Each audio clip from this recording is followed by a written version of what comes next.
Hello बच्चों, चलो question पढ़ते हैं। Predict how all three transistor currents, that is IB, IC and IE, will be affected as a result of the following faults. Consider each fault independently, that is one at a time, no multiple faults. और यहाँ पे पहला जो fault दिया है वो है base resistor fails open, collector resistor fails open. फिर solder bridge, that is short past base resistor. मतलब क्या हो रहा है, यहाँ पे शॉर्ट सर्किट हो जाता है किसके बीच में, रजिस्टर और बेस के बीच में। फिर रजिस्टर और कलेक्टर रजिस्टर के बीच में भी हो जाता है। और for each of this conditions explain why the resulting effects will occur.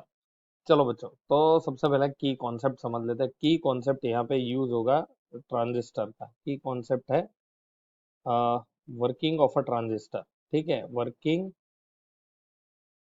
Of transistor, ये हमारा कॉन्सेप्ट यहाँ पे हम यूज करेंगे। तो पहले समझ लेते हैं कि ये ट्रांजिस्टर वर्क कैसे करता है। वैसे यहाँ पे पीएनपी ट्रांजिस्टर दिया है, जैसे क्योंकि एमीटर का एरो अंदर की साइड है इस तरीके से। अब यहाँ पे इसको फिर से ड्रॉ करते हैं। तो ये मेरा आरबी है, आरबी को भी मैंने सप्लाई दिया है, आप देख सकते हो। आरबी को मैंने सप्लाई इस तरीके से दिया है। देखो ये सर्किट मैं रीड्रॉ कर रहा हूँ, ठीक है। और यहाँ से एक सप्लाई तुम्हारा जा रहा है, जो तुम्हारा नेगेटिव है वो आरसी में जा रहा है इस तरीके से, आप देख सकते हो आरबी और आरसी। और ये जो तुम्हारा है वो कनेक्टेड है, तुम्हारा एमीटर भी is connected to positive of a battery, ऐसे करके। तो यहाँ पे आप देख सकते हो बहुत ही सिंपल सी चीज है।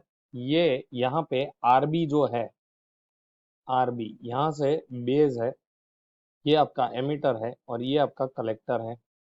अब एक बहुत ही इंपॉर्टेंट चीज होती है बच्चों के, ट्रांजिस्टर को वर्क करवाने के लिए बेस जो है, बेस शुड बी, मतलब there should be some current inside the base. क्योंकि हमें पता है कि टोटल जो करंट होता है, जिसको हम बोलते हैं collector current, that is the sum of ammeter current and base current. और बेस करंट जो होता है वो वेरी लेस होता है, लेकिन वो होना चाहिए। क्योंकि बेस क्या होता है, बेस हमारा इनपुट होता है। क्या होता है, input. Base is the input. तो देखो हमारा ए जो है वो क्या है, base resistor RB is open. मतलब अगर आरबी ओपन सर्किट है तो क्या होगा, करंट आईबी जो होगा, इनपुट करंट जो है वो क्या हो जाएगा, जीरो हो जाएगा। और अगर इनपुट करंट जीरो है तो हमारा आईसी जो है वो है बीटा आईबी। हाँ, जिसको हम बोलेंगे क्या, इसको बोलेंगे बीटा आईबी। तो अगर आईबी जीरो है तो आईसी भी जीरो होगा। और वैसे ही IC would also be equal to zero. और इसी वजह से आईई भी जीरो होगा। तो पहले केस में क्या होगा, तीनों current, all the three currents would be equal to zero. तो तीनों करंट्स कैसे हो जाएंगे, जीरो हो जाएंगे। तो इससे हमें क्या पता चलता है, इससे हमें ये पता चलता है कि अगर इनपुट ही ओपन हो गया तो कुछ भी कंडक्ट करेगा नहीं। चलो अब आता है सेकंड पे। तो let us move to second one. B क्या है अपना, बी में हो रहा है आरसी फेल्स ओपन, मतलब आरसी ओपन हो गया। तो input current remains unchanged, IB no change. और यहाँ पे अगर आईसी क्या हो जाएगा, आईसी जीरो हो जाएगा। और I will be very less, very less. I कितना होगा, बहुत ही कम होगा। कितना होगा, I would be equal to almost I B. ठीक है, I will be almost I B. Sorry, यहाँ पे I E is equal to I C plus I B, ऐसा कर सकते हैं हम। तो इसके ऊपर से हमें मिलेगा। तो यहाँ पे देख सकते हो कि अगर मेरा आई सी जीरो हो जाएगा तो I should be equal to I B. ठीक है। और यहाँ पे हमने देखा कि अगर आई बी और आई सी दोनों जीरो है तो आई एमीटर करंट भी जीरो होगा। तो दिस इज द एक्चुअल वे। चलो अब उसके बाद हम आते हैं सी पे। लेट अस मूव टू सी। तो सी में क्या हो रहा है, देखो सी में हमारा क्या हो रहा है, शॉर्ट सर्किट हो रहा है किसका, बेस करंट का, बेस रेजिस्टर का।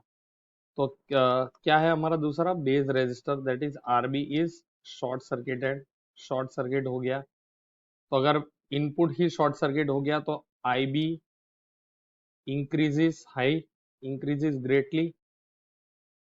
अच्छा, ये ग्रेटली इंक्रीज करेगा तो हमें पता है कि आईसी जो है दैट इज बीटा एबी, तो ये तो गेन है, मतलब ये और भी बढ़ेगा।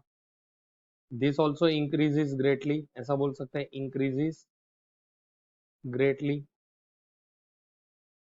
सिमिलरली तीसरा जो आईई है वो इन दोनों का सम है, तो वो भी इंक्रीजेस ग्रेटली।